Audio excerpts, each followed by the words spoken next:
¿Dónde leíste eso? ¿Cómo te enteraste? ¿Está comprobado? Me interesa ese tema. ¿Cuál es tu fuente? ¿Dónde escuchaste eso? Historias para mentes curiosas.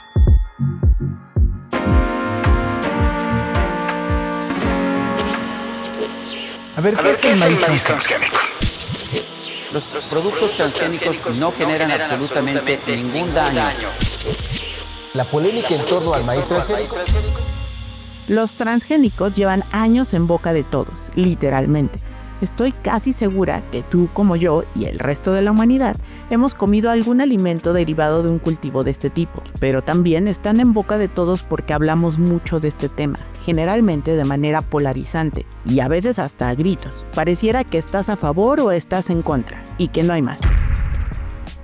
Yo soy Mariana León, editora de contenidos en Tech Science, la plataforma de divulgación del TEC de Monterrey, y te doy la bienvenida a este nuevo episodio de Historias para Mentes Curiosas. Esta vez te vamos a contar todo sobre la ciencia de estos cultivos y algunas de las polémicas que los rodean.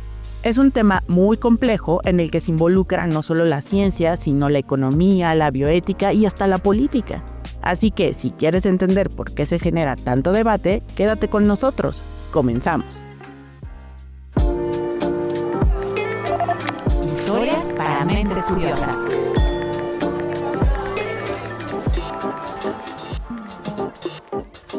Primero lo primero, ¿qué son los cultivos transgénicos?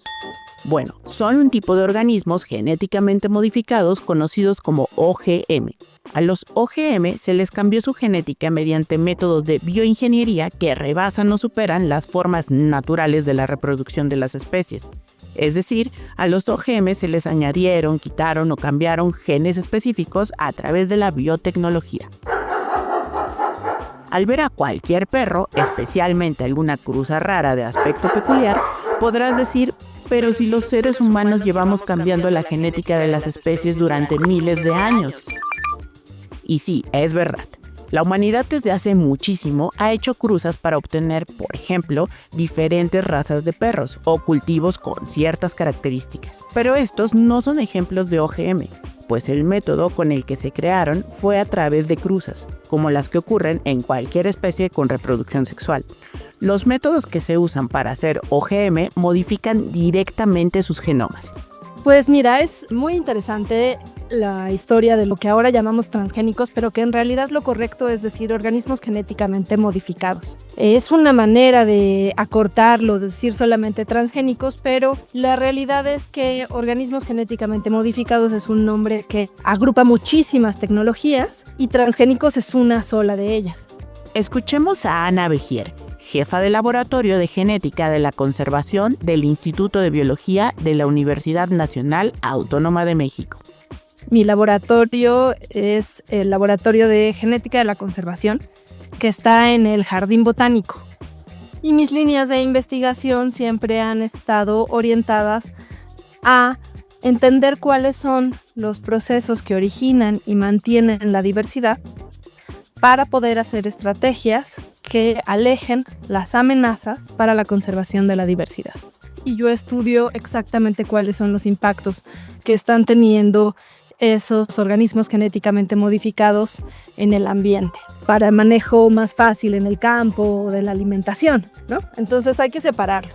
Digamos que se fueron descubriendo muchas cosas en distintas disciplinas y para poder hacer organismos genéticamente modificados se une toda esa información y se empieza una nueva rama que es la biotecnología moderna. Dentro de la biotecnología moderna entran todas estas formas de manipular la información genética. No siempre es meter información de una especie a otra, pero siempre se busca hacer algo nuevo que no existe en la naturaleza con un propósito de interés humano para la producción. A algunos OGM se les modifica el genoma para inhibir o expresar alguna de sus características. A otros se les puede añadir genes de otras especies y esos son los organismos transgénicos. Todo inició posiblemente cuando se descubre un poco más de la estructura del ADN, una serie de técnicas, ¿no?, que permitieron descubrir cómo estaba formada la doble hélice por allá en los 50. Escuchamos a Paola Angulo, profesora investigadora en el Departamento de Bioingenierías y parte de la iniciativa de investigación de Food Security and Nutrition del TEC de Monterrey. El primer OGM fue creado en 1973, al insertar precisamente un gen de una bacteria a otra. Este tenía las instrucciones para producir una proteína que da resistencia a un antibiótico. Y empezaron a descubrirse muchas herramientas moleculares que permiten llegar a lo que hoy conocemos como ADN recombinante. Y recombinante, pues el nombre lo dice, es combinar varias cosas a la vez. El método de ADN recombinante utiliza enzimas de restricción, que son moléculas que actúan como si fueran pequeñas tijeritas, que primero reconocen fragmentos específicos y los cortan. Después otra enzima actúa como un pegamento que mete al gen aislado a un vector, algo así como el vehículo que lleva e inserta el gen de un organismo a otro. Actualmente hay varias técnicas para crear OGM, desde disparar balas muy pequeñas cubiertas de los genes que quieren insertar al ADN de las células de los organismos, hasta la novedosa CRISPR-Cas, que utiliza un sistema de defensa de las bacterias contra los virus, que permite reconocer con mucha precisión una secuencia de ADN, recortarla e insertarla en otra. De hecho, la biotecnología ha creado organismos genéticamente modificados que han traído grandes beneficios a la humanidad. Por ejemplo, microorganismos que producen insulina humana. Con ingeniería genética a ciertas bacterias y levaduras se les introduce el gen humano de la insulina. Gracias a esto se ha vuelto mucho más fácil, rápida y segura la producción de esta hormona que permite que la glucosa de los alimentos entre de la sangre hacia las células. Y la insulina humana, que pues antes teníamos que sacrificar muchos animales para poderla extraer, y que ahora se puede producir dentro de una bacteria como E. coli y algunos otros sistemas. Pero casi siempre que comienzan las diferencias entre quienes están a favor versus quienes están en contra es porque hablamos de lo que llevamos a la mesa. Pero, ¿por qué tanto alboroto? La respuesta es porque sus posibles impactos tocan varios ámbitos, desde cuestiones de salud humana, biodiversidad de los ecosistemas, alteración de procesos ecológicos y evolutivos, economía, soberanía alimentaria y mucho más. ¿Y qué sientes si te digo que lo más probable es que a estas alturas hayas ingerido cientos o miles de alimentos genéticamente modificados? Seguramente lo primero que querrás saber es cuáles son las consecuencias para tu salud. Y aquí hacemos la pregunta del millón.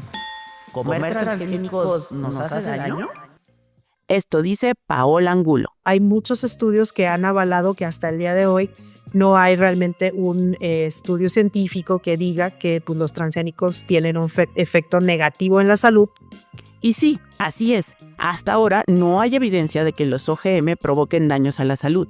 En 2016, las Academias Nacionales de Ciencias, Ingeniería y Medicina de Estados Unidos publicaron un reporte basado en más de 900 estudios en el que concluyen que los OGM que se comercializan no suponen un riesgo mayor para la salud humana que los cultivos convencionales. Pero la cuestión no es tan simple. Este reporte también señala que no existen todavía estudios epidemiológicos donde directamente se evalúe qué onda con el consumo de OGM en el largo plazo. Actualmente, todos los cultivos genéticamente modificados que llegan a los anaqueles cumplen pruebas para demostrar que no son riesgosos. Se analiza si pueden causar alergias o si son tóxicos. En ningún estudio se ha encontrado evidencia de que pudiera ser así. Pero hay algo muy importante que tenemos que decirte. Estos estudios se hacen usualmente en roedores, a quienes se les alimenta con OGM durante 90 días, y de ahí se evalúa su toxicidad y alergias. De nuevo, la cuestión no es tan sencilla, pues el consumo durante 90 días puede ser muy diferente al que podría tener una persona durante toda su vida.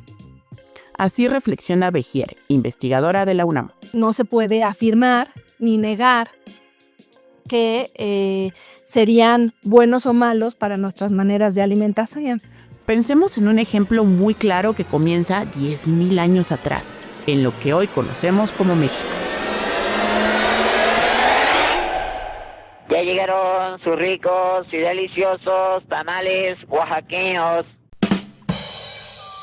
Mucho antes de los tamales, las poblaciones humanas de este territorio Comenzaron con un proceso que convertiría a un pastito sin mucho sabor y casi incomible, el teocintle, en una de las plantas más importantes para la alimentación del mundo, el maíz. Los habitantes fueron eligiendo reproducir las plantas que más les gustaban, y en muchas comunidades agrícolas esto sigue ocurriendo. En cada cosecha, los campesinos eligen a las semillas que quieren sembrar en la próxima temporada. Por eso, en México, existen 59 razas nativas de maíz de diferentes formas, tamaños, colores y sabores, que forman parte de la biodiversidad del país. Una persona mexicana come, en promedio, entre 5 y 10 veces más maíz que alguien de Estados Unidos o de Europa. Y aquí es donde se comienza a complicar la cosa. Y lamentablemente los maíces genéticamente modificados no se han probado, no se han evaluado para ver si nos pudiésemos alimentar con ellos de la misma manera que nos alimentamos con los convencionales desde hace miles de años. Estas investigaciones tienen que ser precisas y dirigidas y no se vale decir, pues yo no he visto nada que me haga dudarlo. Pues sí, pero no has hecho una investigación. No se han hecho estudios a largo plazo, ni tampoco que repliquen o consideren las condiciones en que los mexicanos comemos maíz. Lo mismo tendría que ocurrir para cada uno de los OGM. Además, muchos cultivos vienen dentro de un paquete tecnológico, es decir, que las empresas a quienes pertenecen las patentes comercializan no solamente las semillas, sino otros productos para hacer esta siembra, por ejemplo, algunos pesticidas y herbicidas. Un herbicida muy usado en cultivos transgénicos es el glifosato. Comercializado usualmente con el nombre de Roundup, el glifosato mata hierbas y otras plantas al interferir con la acción de una enzima importante para su crecimiento. Cultivos transgénicos, por ejemplo, de maíz, algodón, soya y alfalfa, tienen un gen que viene de una bacteria que les da tolerancia al glifosato. De hecho, más del 80% de los cultivos genéticamente modificados son tolerantes al glifosato. Es decir, que estos pueden ser rociados con este herbicida sin dañarlos, con la ventaja de matar a otras plantas que interfieren con su crecimiento, las llamadas malas hierbas. No se nos puede olvidar que lo que estamos queriendo hacer es un cultivo que es para consumo, que es un alimento, ¿no? Entonces, este alimento que estamos bombardeando se queda con esos químicos. Y esos químicos tienen también consecuencias. Los posibles daños que el glifosato provoca a la salud son causa de controversia. La Agencia Internacional de Investigación del Cáncer, perteneciente a la Organización Mundial de la Salud, lo clasificó en 2015 como posiblemente carcinogénico en humanos, basándose en más de 1,000 investigaciones. En 2019, un estudio publicado en la revista Mutation Research, que utilizó información de casi 65,000 personas, encontró que quienes tenían una alta exposición al glifosato, por ejemplo, quienes trabajan directamente con este herbicida en el campo, tienen 41% más probabilidades de desarrollar linfoma no Hodgkin que las personas que no están expuestas a este químico. El linfoma no Hodgkin es un cáncer que afecta a los glóbulos blancos. Algunos de los agroquímicos que se utilizan en los organismos genéticamente modificados se han vuelto tan esenciales que ahora pensamos que son indivisibles de la tecnología de organismos genéticamente modificados. Como comenta Bejier, al discutir sobre los OGM, se tiene que meter a la plática los efectos de los agroquímicos asociados. No es claro que el glifosato realmente sea dañino para la salud humana. Algunos organismos regulatorios, como la Agencia de Protección Ambiental de Estados Unidos y la Autoridad Europea de Seguridad Alimentaria, al revisar la evidencia, ha concluido que el riesgo de que el glifosato cause cáncer es muy bajo, tomando en cuenta los niveles a los que estamos expuestos. De nuevo, vamos viendo que hablar de todos los cultivos transgénicos de manera general no sirve de mucho. En palabras de Ana Bejier, investigadora del Instituto de Biología de la UNAM, cada uno de los transgénicos, cada uno de los organismos genéticamente modificados tiene que ser evaluado, tanto porque tiene un gen que necesita evaluarse, que se inserta en un maíz que necesita evaluarse y que se evalúa el lugar ambiental en donde eso se va a utilizar, No es lo mismo utilizar un maíz transgénico de herbicida glifosato en China que en México. O no es lo mismo evaluar un algodón que es resistente a glifosato en China, ¿no? O sea, todas las combinaciones importan. ¿Cuál es el gen? ¿Cuál es el organismo que estamos evaluando? ¿Y cuál es el ambiente en el que se va a utilizar? Y así se hace cada una de las evaluaciones. Y yo agregaría quién lo va a consumir. Eso también es fundamental, ¿no? Y es que los posibles riesgos de los cultivos genéticamente modificados se extienden más allá de la salud humana. Al regreso del corte te voy a platicar sobre los efectos que pueden tener en la biodiversidad. Si quieres conocer más sobre cómo cuidar tu salud, te invitamos a escuchar Hola de Salud. La prevención hoy es parte del tratamiento. El podcast en el que nuestros expertos te darán consejos para vivir de manera sana, equilibrada y feliz. Felicidad, ese sería un objetivo último. Escúchalo en Spotify, Apple Podcast y Google Podcast. Historias para mentes curiosas.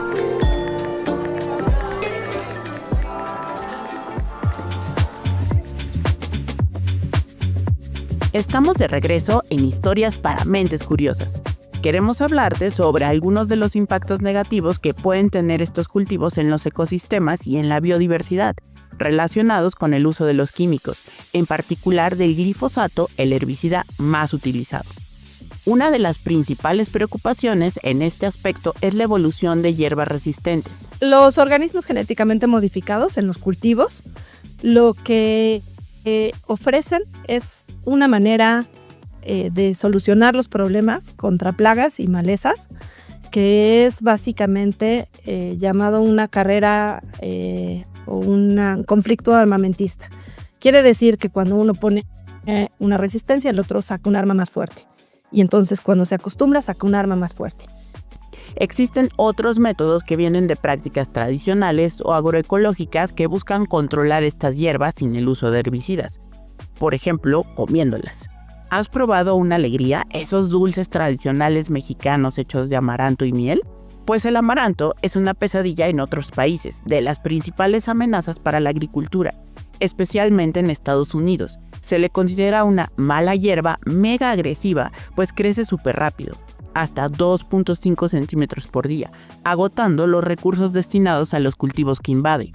Una de las cosas que contribuye a su rápida propagación es que hay variedades que ya son resistentes al glifosato. ¿Y nosotros qué hacemos con el amaranto? No luchamos contra él. Nos alimentamos. Entonces, si tú buscas la forma de hacerte amigo del problema, pues entonces ya no le tienes una maleza incontrolable. Tienes dos productos en tu mismo campo que puedes aprovechar y que sabes aprovechar, porque nosotros sabemos hacer con el amaranto desde alegrías hasta panquecitos, hasta lo que nosotros se nos ocurra. En lo que dice Ana Bejier hay un tema importante. Y al regresar del corte te hablaremos sobre las prácticas de agricultura que están entretejidas con otras prácticas culturales, todas relacionadas con la alimentación. Si quieres conocer más sobre el comercio y los negocios, te invitamos a escuchar Territorio Negocios. La experiencia del cliente o del usuario es cada vez más importante. El podcast en el que hablamos sobre las nuevas tendencias de innovación, emprendimiento, finanzas y liderazgo en México y en el mundo. Escúchalo en Spotify, Apple Podcast y Google Podcast. Historias para mentes curiosas.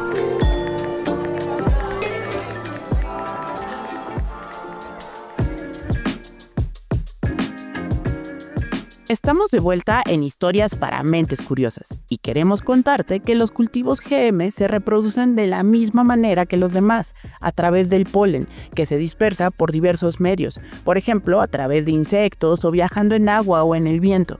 Lo que preocupa a algunos expertos es que si el polen GM poliniza a una planta nativa, parte de la descendencia o hijos de esta cruza podría heredar los genes modificados. Escuchamos de nuevo a Paola Angulo. El polen se lo va a llevar la abejita, el aire, quien sea. y va a ir a llegar a otra planta, se va a cruzar allá y me va a contaminar genéticamente la nueva planta. En el sentido, y hablo de contaminación no por ser despectiva, pero le va a pasar el mensaje de la planta modificada genéticamente al fondo no modificada. El riesgo radica en que si las plantas con estos genes modificados tienen alguna ventaja, podrían reproducirse más y desplazar a las variedades nativas. ¿Y cuál es el problema con esto? E impactar, en el caso particular de México, pues lo que decía, somos centro de origen y sí tenemos que mantener esos acervos, porque con el mundo tan cambiante en el que vivimos, no sabemos si en esos maíces hay algún mensaje importante que nos ayude a resolver algo en el futuro. Mientras, Bejier advierte. Hay que tener muchísimo cuidado en cuidar la diversidad. La diversidad es todas las oportunidades actuales y futuras para solucionar nuestros problemas. ¿Por qué? Porque esa diversidad se ha formado durante miles de años, ha estado en este planeta en contacto con el ambiente, con los organismos, con nosotros, y hemos ido viendo lo que vemos ahora es lo que sobrevivió. Entonces, dentro de la diversidad ya están las soluciones. Y cuidar esa diversidad nos hace tener una seguridad para el futuro de que si cambian las condiciones, algo de esta diversidad va a seguir sobreviviendo y nosotros nos vamos a poder seguir alimentando. De tal manera que es claro para la humanidad que hay que cuidar la diversidad. Pero, ¿qué no ya conocíamos exactamente los genes de un cultivo GM?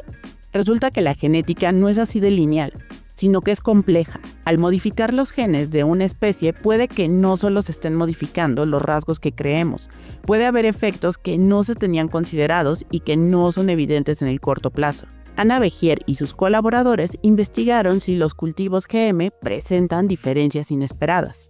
En 2017 publicaron en la revista Frontiers in Plant Science un estudio donde recabaron información de 30 años sobre varios cultivos como arroz, canola, maíz, girasol y calabaza. Y lo que nos dimos cuenta es que había diferencias en los 5 cultivos, en casi las mismas características, que son las únicas que se estaban mostrando, ¿no? Las únicas que podíamos juntar. En todos estos habían demostrado, por ejemplo, sí, la viabilidad del polen. Algo que era muy sencillo, que siempre pensaron que no estaba habiendo cambios, y sin embargo, los hay.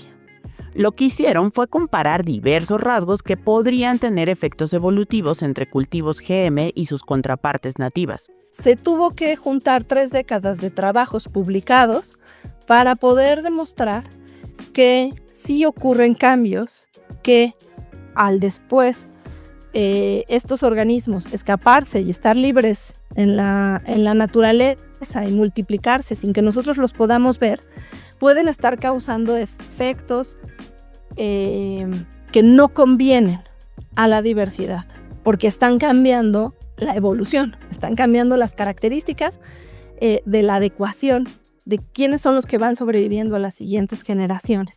Paola Angulo agrega lo siguiente. En México, pues hay muchos investigadores que han trabajado con el tema del maíz. Sin embargo, pues México es un centro de origen, centro de domesticación de la planta, y entonces es complicado liberar, ¿no?, esta producción a campo abierto por el tema de contaminación con todas estas riquezas de los maíces ancestrales que tenemos en nuestro país. Además de ser un riesgo para la biodiversidad, en casos como el de México y el maíz, la pérdida de variedades nativas puede también impactar negativamente en el conocimiento agrícola tradicional, que es importante, entre otras cosas, porque puede tener soluciones sostenibles a retos de la actualidad, como lo que ya platicábamos sobre el amaranto, que además es parte del patrimonio cultural de este país. México es un país de comunidades indígenas, campesinas, equiparables, que han tenido conocimiento para el manejo de la agrobiodiversidad desde hace miles y cientos de años. La investigadora del TEC dice: vi por ahí un meme que decía, la ciencia te va a decir que es por qué es una buena idea hacer esto, y venía una imagen de Jurassic Park. Y en la bioética te va a decir por qué eso no es tan buena idea. Entonces, ¿qué hacemos con los cultivos GM? ¿Dejar de usarlos por completo? La verdad es que sí han logrado incrementar la productividad del campo. Por ejemplo, según una investigación publicada en 2018 en Scientific Reports, el maíz genéticamente modificado ha aumentado entre 6 y 25% las cosechas, dependiendo del contexto agrícola. Pero como platicamos, también ha ocasionado problemas y puede que haya otros más en el futuro. En el caso de transgénicos, a mí sí me gustaría en el futuro ver un país donde se adopten estas tecnologías, obviamente con un una premisa precautoria, que no impactemos acervos ancestrales. Desde el principio te lo advertí. El tema de los cultivos transgénicos es complejo.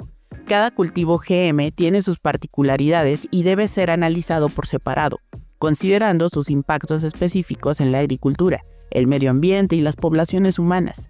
Así reflexiona Ana Vejier. Nosotros lo que queremos es un maíz que nos alimente bien, sano y seguro, y que podamos seguir teniendo la confianza en el maíz. Una cosa es hacer organismos genéticamente modificados con plantas que no son la base de la alimentación, la cultura, las especies más importantes que sostienen a la humanidad, ¿no? Y porque si nosotros arriesgamos los alimentos básicos y arriesgamos lo que nos hace como países, ¿no? Nuestros alimentos de identidad nacional, ¿no? Que todo lo que pensemos en esta vida tiene que ver, por ejemplo, con maíz. Entonces, ¿por qué arriesgar al maíz? En resumidas cuentas, no se puede meter a todos los cultivos genéticamente modificados en un mismo costal. Lo que comemos tiene impactos en nuestra salud, por supuesto, pero también impactos que van más allá de nosotros. Por ejemplo, consecuencias para los ecosistemas y a nivel social. Dado que comemos varias veces al día, tal vez sea buena idea dedicarle un tiempo a informarnos y reflexionar sobre lo que está en nuestro plato antes de entrarle al debate.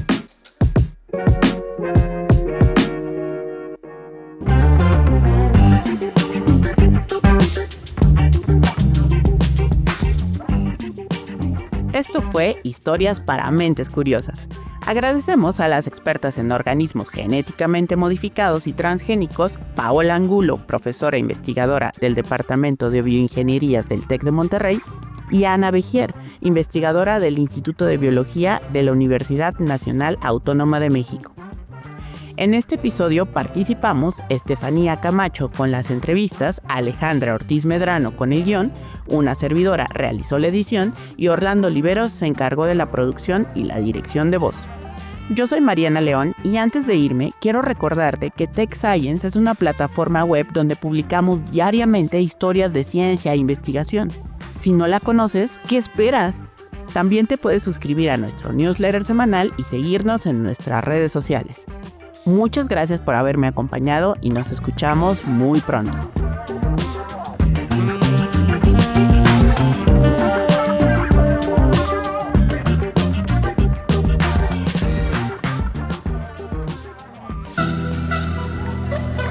¿Cómo te enteraste? Está comprobado que debes ese tema. ¿Cuál es tu fuente?